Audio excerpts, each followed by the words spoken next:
Hello, collective. Kamusta sa? Yan. Kabaluyan, kamusta kayo? Thank you po sa mga abangers bumabalik sa mga readings ko. Sa mga nagsusubscribe, yan. Thank you. Mag-follow. General reading muna tayo, mga dear.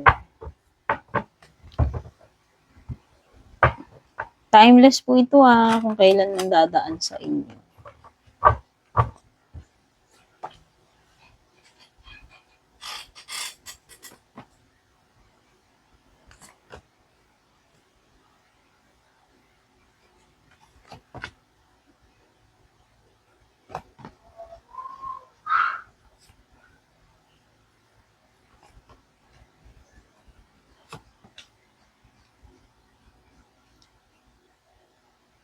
Nakakakita ako ng delay dito Especially sa mga hinihintay mong reply, email, communication, no, mga messages, pwede rin sa pagta-travel, pwede may mga delay din when it comes to projects, sa mga sisimulan or gagawin mo.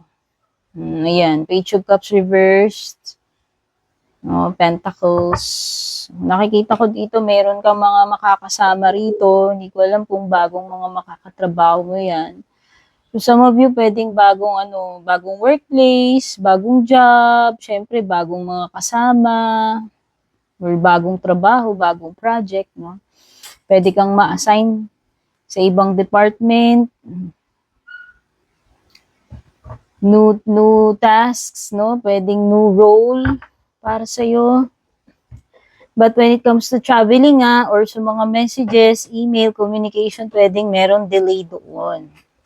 Excuse me. Pero sa tingin ko mukhang successful yung gagawin ninyo dyan, no?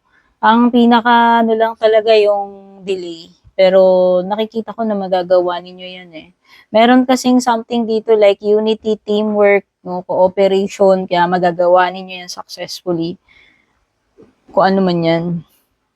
So nakikita ko rin dito na maaari kang, alam mo yun, mabigyan ng praise dyan sa iyong hard work, no? Pwedeng mapansin yung performance mo, yan. So, yung mga zodiac signs na lumalabas sa cards, meron ditong Capricorn, Aries. Strong energy ni Aries. Meron ding, Gemini, Cancer, or Leo.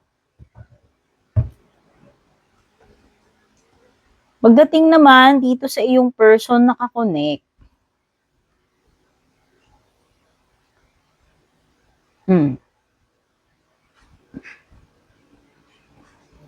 Okay, ang nakikita ko dito parang may nasa-sense akong third party dito. Third party, when we say third party, pwedeng tao yun. Pwedeng yung mismong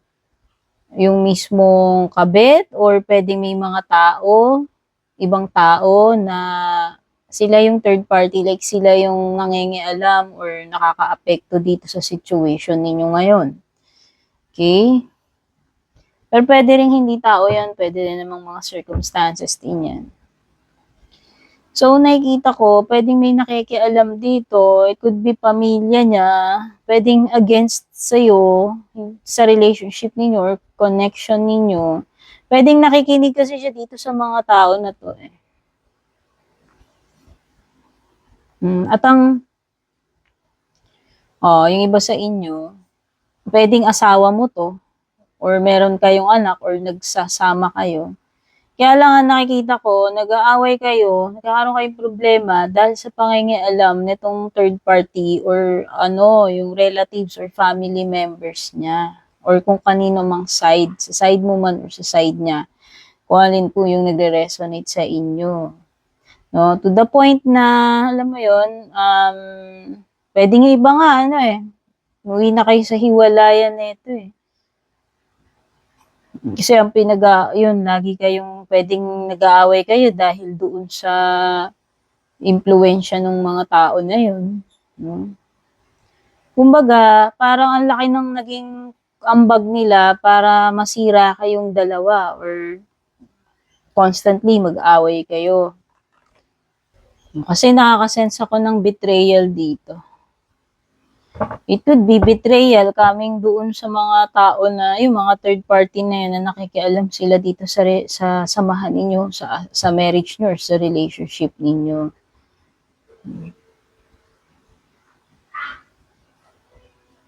Oh, actually ito nagpapadala sa ewan ko, parang pwedeng minsan gumagawa sila ng mga kwento, no?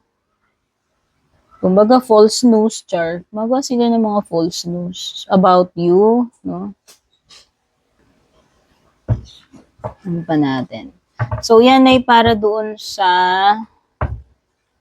maaaring mga mag-asawa na or nagsasama na.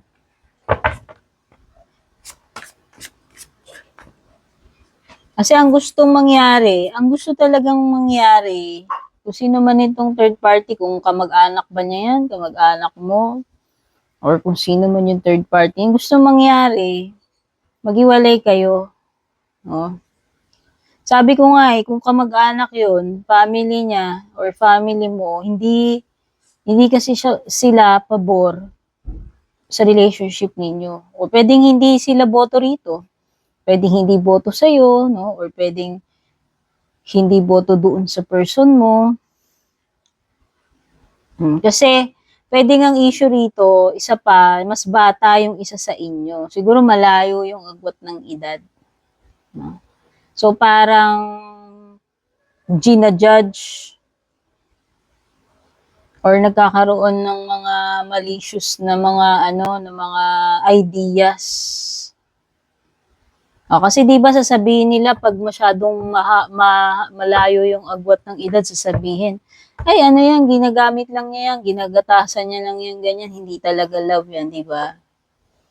Madalas ganun, no? Lalo na pag kahit yung babae yung mas bata, sobrang bata, sasabihin, ay ano yan, sugar daddy niyo or gold digger yan. Ganun din kung sobrang layo ng edad ng lalaki, sasabihin, ay matrona yun, ano yun, sugar mommy niya yun. Piniperahan niya kasi matanda na, ganyan. So, may mga ganong energy rito.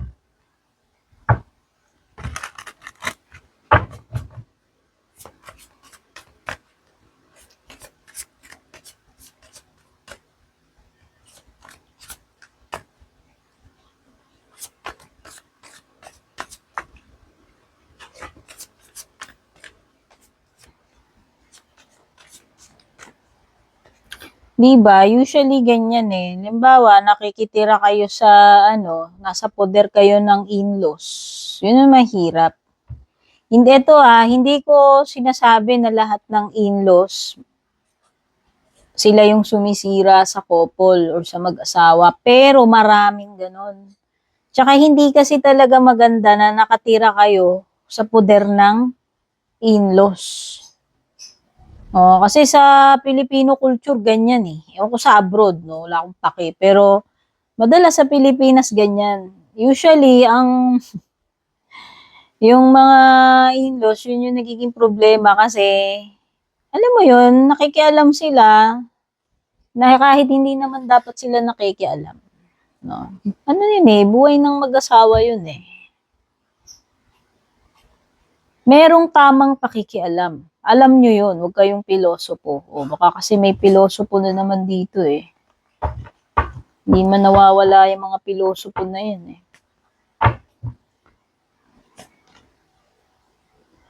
Star card is Aquarius. May lumitaw dito. Capricorn.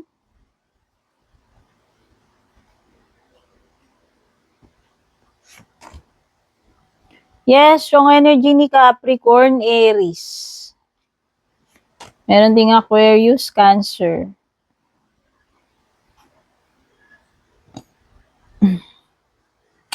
Scorpio.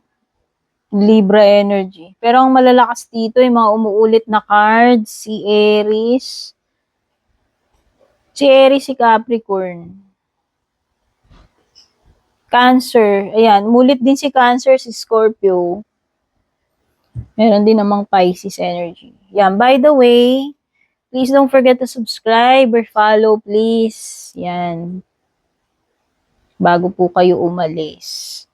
At saka kung nakaka-relate po kayo, no, kung energy nyo yan, i-comment nyo na lang below. Paiwan na lang din po ako ng like or pa-share. By the way, kung gusto nyo pala ng private reading sa akin, no, dumiretso po kayo. Kayo po ang mag-PM mismo sa nag-iisa. Take note.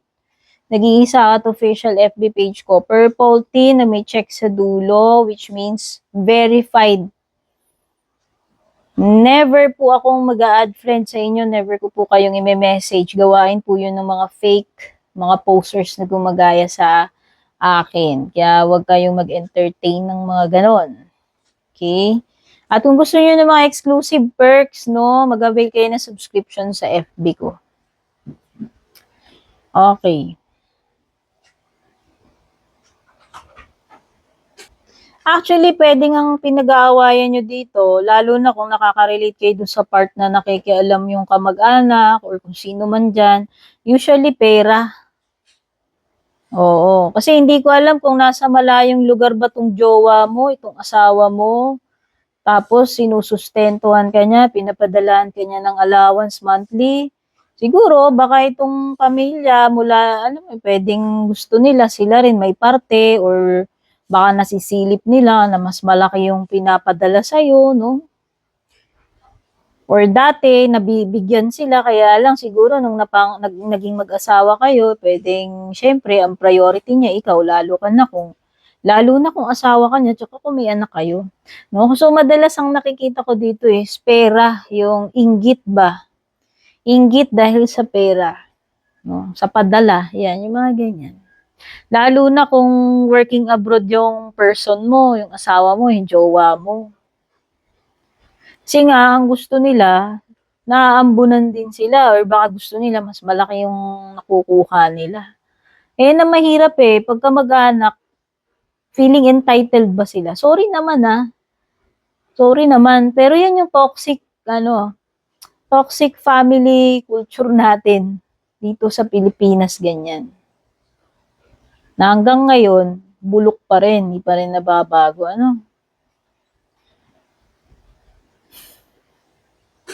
Oo, actually, meron ditong energy ng pagiging biased with the Justice card reversed, no? So, hindi ko alam kung nagtatalo ba kayo, tapos pwedeng merong instead na, alam mo yon, parang kinakampihan pero biased. Kasi parang may bias dito eh. Oo, baka mamaya nag-aaway kayo, nagkakasagutan kayo nung mga relatives o nung family or nung in-laws. Tapos syempre, usually mga ganyan, lalo na pag yung biyanan, dadrama-drama lang yan. Tapos syempre, siya yung kakampihan. Paano kung mamas boy yung jowa mo? Mamas girl, papas boy, alam mo yon. Mamas boy, worst. Tapos, kakampihan pa niya yung biyanan or yung in-law. Oh, sorry naman, pero kasi yung nakikita ko rito eh, may pagiging biased eh. Sa ako, kung ano lang yung mapakiramdaman ko, nakikita ko sa cards, sasabihin ko.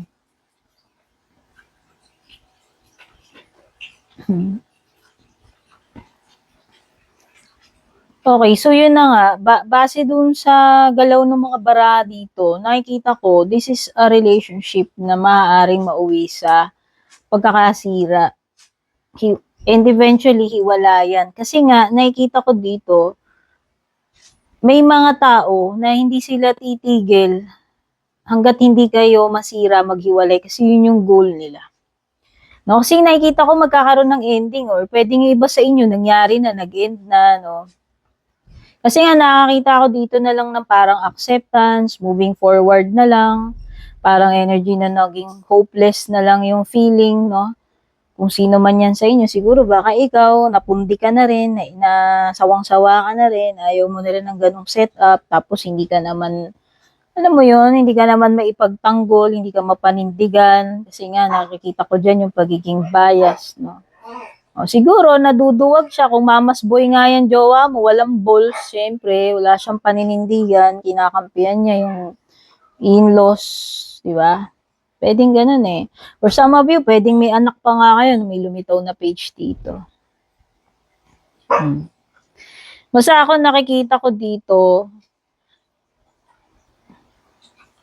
parang ikaw, tinatanggap mo na lang na ganyan. Kasi siguro wala ka na rin choice at saka pagod ka na rin naman sa ganyang setup, no? Gusto mo magkaroon ng peace, gusto mo kaayusan, ayaw mo ng mga away, ayaw mo ng mga gulo, 'di ba? Gusto mo matahimik na buhay, no? Kumbaga, ba't ka pa nag-asawa kung gusto mo lumagay sa tahimik, tapos yung paglagay mo pala sa tahimik na yun, dami mo palang mga pakialamero doon na mga in-laws, no? So, wala lang. Dapat nga, sila pa yung nagpapatibay ng samahan ninyo eh. 'Di ba? 'Di ba yun yung usually ine-expect natin eh. Kasi sila ay family. Kung mahal mo yung anak mo, di mahal mo rin dapat yung asawa niya. No? Ganun yun eh. Kasi hindi naman ikaw ang pakikisamahan ng anak mo habang buhay. Ikaw balang araw matitegi ka. Yung anak mo mag-aasawa yan. At saka hindi mo rin naman pwedeng diktahan yung anak mo kung sinong pipiliin niya, mamahalin ng puso niya. Siya ang mamimili ng taong pakakasalan niya, mamahalin niya kasi siya yung makakasama nun, dear, hindi ikaw. No? Para ito sa mga biyanan na bitter or ewan ko, selfish, sorry naman. O, ayaw niya rito, prangka akong mag-read eh. Alam ko yan, expected ko yan. Kaya ako hindi ko in-expect na, alam mo yun, maraming manonood sa reading ko. Kasi madalas yung mga tao, ayaw nila ng truth. Pag masakit sa tenga nila, ayaw nila, nasasaktan ng ego nila. Doon kayo sa mga sweet talker readers.